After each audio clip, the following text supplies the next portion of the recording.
All right, let's finish off those examples for 3.2. Let's go to sulfur trioxide here. So it's a molecule, you can tell because of the use of prefixes here. So we have 1 sulfur and we have 3 oxygens. We need to figure out how many valence electrons we have. Sulfur, when you look on your periodic table, you'll notice it's group 6A. All right, so that means we have 6 valence electrons with that one. Oxygen is also group 6A, so I have 6 valence electrons with each oxygen. There are 3 of them. All right, and so when we take a look at this one, all right, 6 times 3 is 18, plus 6 more gives me 24 electrons to build this particular molecule. Both of these have a bonding capacity of 2, so we have a bit of a tiebreaker here. All right, we have no information on which one has the higher bonding capacity. Well, sorry, they have the same bonding capacity.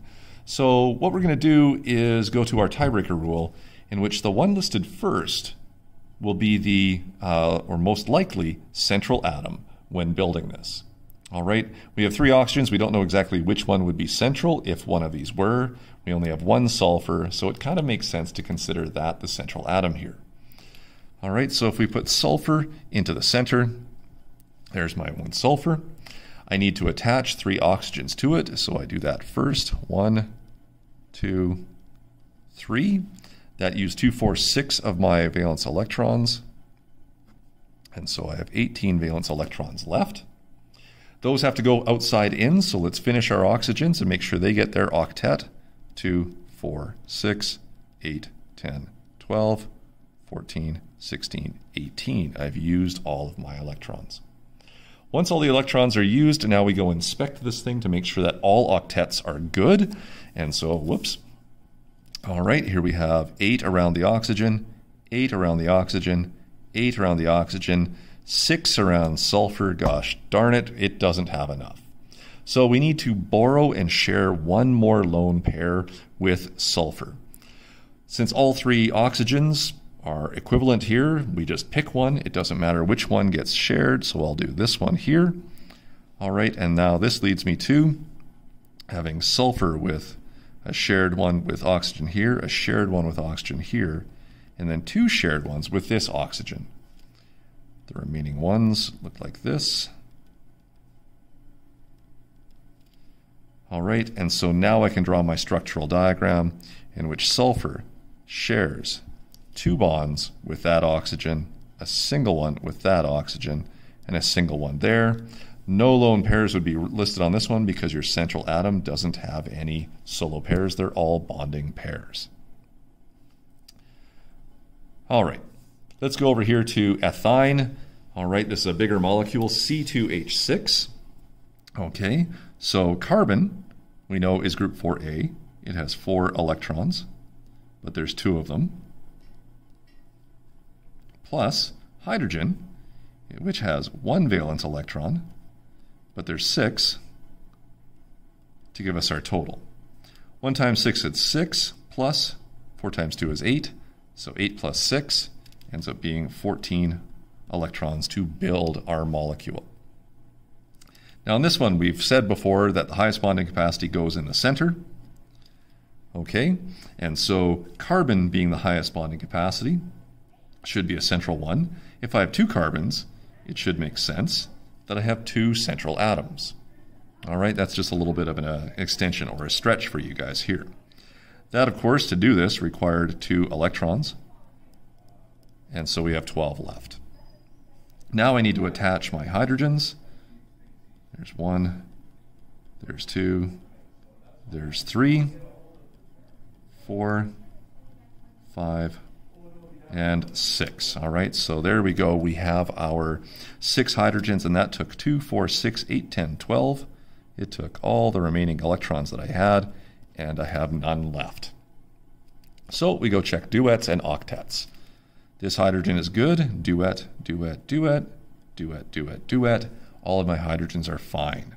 Take a look at the carbon on the right, and you can see 2, 4, 6, 8 around that carbon. Take a look at the carbon on the left, 2, 4, 6, 8 carbons, or pardon me, 2, 4, 6, 8 electrons, and so that one has its stable octet.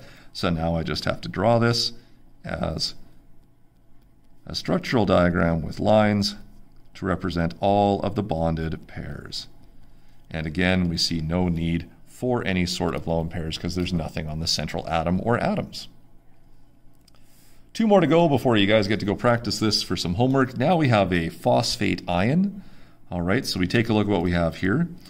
Phosphorus is in group 5A, so it has 5 electrons.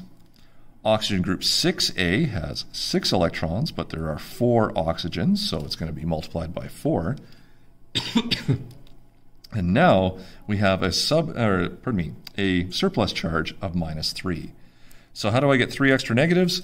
I must have 3 extra electrons in this structure. So how many does that give me in total? 6 times 4 is 24, plus another 8 gives me 32 total electrons. So we have the most electrons so far in order to build our various molecules. All right, phosphorus has a bonding capacity of 3, so it must be in the center. And then we attach oxygens to it. Okay, so I've used 8 to do this. I have 24 left. Now I work from the outside in. 2, 4, 6, 8, 10, 12, 14, 16, 18, 20, 22, and 24. I have used them all. All right, and so now I check my octets. Oxygen is good all the way around. Phosphorus is good all the way around. And so my structural diagram would be to show the single lines showing the single bonded pair between phosphorus and each oxygen. Now, if you remember from Science 10, when we were taking a look at our Lewis dot and our energy level diagrams, whenever we had an ion with a surplus charge, we had to make sure that we drew the picture inside some square brackets to show that you have some extra electrons. And so we would do that here for both the Lewis and the structural diagram. Ammonium, NH4 1+. Okay, so nitrogen has group 5A position, so it has 5 valence electrons. Hydrogen is group 1A, so it has 1 electron, but there are 4 of them. Okay, this gives me a total of 9, but I have a surplus charge of +1, which means I must lose 1 electron, giving me a total of 8. Nitrogen, obviously the higher bonding capacity compared to hydrogen, so nitrogen goes in the middle, and what I do is I attach a hydrogen to the central one. I had 4 hydrogens to put on there, so I have 4 bonded pairs around it. This uses up all 8 electrons, and I have none left. So now it's inspection time. Hydrogen is a duet. It's good, it's good, it's good, and it's good. Nitrogen is an octet. It's also good. So now I can just draw this with my single bonded pairs between nitrogen and each hydrogen, and this would go in square brackets as well to show that it has a surplus charge of +1. Okay, hopefully those examples make sense to all of you. Try and put this into practice. Okay, you have pages 85 to 90 in the textbook that you can read either online or with a paper, and you should definitely do questions 5 and 6 on page 89. I will warn you, while this strategy works, there are exceptions to the octet rule. There are certain things that don't always behave, so a few exceptions can exist.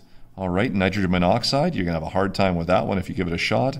Boron is another exception, much like hydrogen, that doesn't form an octet. It tends to form a hextet, or only 6. All right, so we might show these to you in some challenge from time to time, but generally it's not something that appears on a test very often. Okay, but be aware that if something looks really, really strange in its molecular formula, it is possible that it might violate the octet rule. Okay, molecules can be a little bit tricky. So let's try this. This will work for like 99% of our problems. Practice it, and good luck. We'll see you guys in the videos for chapter 3.3.